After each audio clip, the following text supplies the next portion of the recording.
延續上一段呢，源於基因醫師張家明嘅資訊呢，我就分享咗提醒咗大家點樣去防癌，或者叫點樣去抗癌嘅啲資訊俾大家。提醒咗大家咧，求生壓力係一個導致癌症嘅一個好根源嘅一個處境，一個環境，一個微環境，令到你身體可能會走向咗患癌，因為你嘅細胞為咗求生，佢就不斷嘅好努力去爭取生存空間，而呢個爭取生存空間，佢就會增殖，佢會霸佔，佢會侵略，佢會令到自己不死咁嘅狀態，而到最尾係導致到同你嘅身體同歸於盡。咁係咪我哋做咗脫離咗壓力環境、發炎、壓力處境，我哋就等於治療嗰個癌症咧？我諗唔好誤會我嘅意思，唔係要大家話當你患咗癌症就唔好去化療啊，唔好去治療啊，唔好去手術，我改變我生活，改變我脫離咗嗰個壓力處境，我嘅癌症自然會好㗎啦。咁樣係唔係咧？有少數例子真係咁嘅，有啲例子真係當佢冇去做任何癌嘅治療，佢只係辭咗份工，又或者佢使晒佢嘅財產，快活咁樣過埋，諗住最後嗰幾個月，點知過下過下就10年、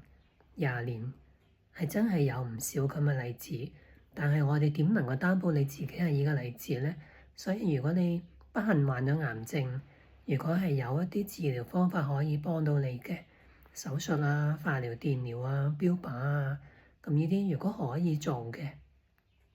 副作用唔係太強烈嘅，我都係鼓勵你去做一啲治療，先將已經發到好大，佢嘅惡勢力已經好強嘅呢一個嘅癌細胞嘅狀況，先將佢斬斷、截咗佢嗰個發展先。我而家呢一段嘅片段，其實我係想提醒，我係送俾一啲患咗癌症嘅朋友，唔係你未癌症，俾建議你點樣防癌，嗰個係上一個片段講嘅嘢。呢一個片段我係想提醒你患咗癌症，不論你正在做治療，考慮做唔做治療，或者做咗治療之後而家喺康復當中，又或者已經過咗5年期，基本上已經算係醫好咗個癌症㗎啦，咁都好。我提醒你，如果你導致癌症嗰個壓力，或者導致嗰個生存壓力嗰個嘅處境，嗰個嘅條件，如果你未移除呢一啲咁樣嘅條件，呢啲咁嘅壓力因素，仍然喺度激化緊你身體潛伏咗嘅癌細胞嘅，佢仍然會有一日係會甦醒，佢會繼續去求生，佢會喺適當能夠讓佢可以發展嘅空間嘅時候，佢會繼續去搶、去霸佔、去攻擊、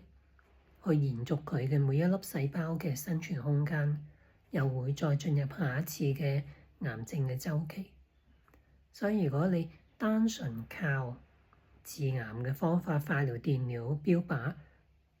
係唔夠嘅，你要將你原本個根源嗰個嘅問題都處理咗佢。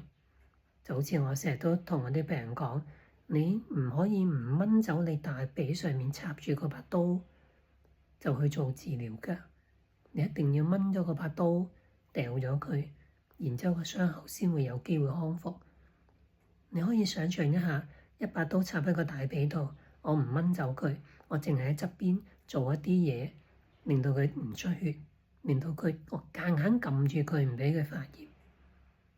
咁但係咪康復咗咧？佢遲早都會再出事㗎。所以咧，我係想提醒有患癌嘅患癌之後康復嘅朋友、病友，好好地去思想導致到你嘅身體滿有生存壓力嘅因素、條件係乜嘢？你係咪生存喺一個極度污染空氣嘅空間呢？你會唔會有睡眠窒息一直冇處理呢？你會唔會真係肥得好緊要，壓住咗你身體好多血管，導致你缺氧呢？會唔會你面對住一個老闆或者一個你身邊嘅人係令你喘不過氣，或者實在你寧願死咗去算啦？呢種咁樣嘅心理壓力呢？諸如此類呢啲嘢，你有冇真係去 review 一下，去檢視一下，係啲乜嘢導致到你長時期活喺一個超高壓力、超有生存風險感覺？唔一定係要真係超高生存嘅風險嘅一個真係狀態。嗱，嗰啲固然係啦，你長期好凍好凍嘅環境，但你又唔夠暖啦，長期飢餓啊，長期食得過飽啊，長期食緊一啲垃圾食品啊，譬如吸煙啊，一啲接觸一啲致癌嘅物質啊，呢啲當然係啲好直接嘅一啲生存壓力因素，但係一啲心理上嘅一啲微觀環境嘅，譬如你生存喺一個啱啱油完油漆嘅一個新裝修嘅一個單位，但係佢入邊滿佈住甲醛嘅，佢唔會即刻令到你嗰個嘅癌細胞即刻就爆出嚟嘅喎。但係你長期處於一個咁樣刺激你身體，形成壓力、形成慢性發炎嘅處境，慢慢你啲細胞為咗生存，佢就會亂嚟㗎啦。咁所以喺度提醒大家，一部分嘅人點解佢做完所謂正統嘅抗癌治療之後，佢唔復發，有啲人會復發，可能個關鍵位就係佢有冇將導致癌症發生嘅條件嗰個環境做咗轉變？你有冇調整咗你嘅心境、你嘅心態？有冇喺一個精神上做咗一個調整？呢一類係好重要，導致到你嘅抗癌、你嘅治癌係咪成功？導致到你抗癌治癌之後係咪一勞永逸唔再復發呢個癌症？咁希望上一段嘅資訊幫助到冇患癌症嘅人，唔會咁易發生癌症。呢